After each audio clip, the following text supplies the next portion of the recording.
Dėkui, ponia pirmininkė. Matosi iš dabartinių įvykių, kaip didelės finansų grupės, jų klaidos, kokią įtaką turi realiai ekonomikai, ypač mažų šalių ekonomikom. Todėl teikiami dokumentai turėtų sukurti teisinę bazę, kad galima būtų valdyti du pagrindinius procesus. Suderinti laisvą ciklišką kapitalo judėjimą finansų grupės viduje, su būtinybė užtikrinti realios ekonomikos likvidumą ir makroekonominį stabilumą ekonominio nuosmukio metu.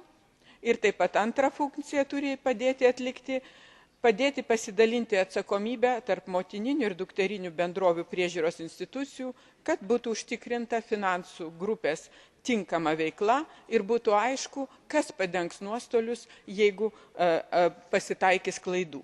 Reikia pasakyti, kad teikiamas dokumentas tik pirmas žingsnis šią linkme ir aš norėčiau pabrėžti, kad nebus išspręstos šios problemos, jeigu nebus įvertintas konkurencijos įstatymo poveikis finansinių grupių veiklai. Šitą aspektą mes visada pamirštame ir tai turėtų būti naujos kadencijos prioritetas. Ačiū.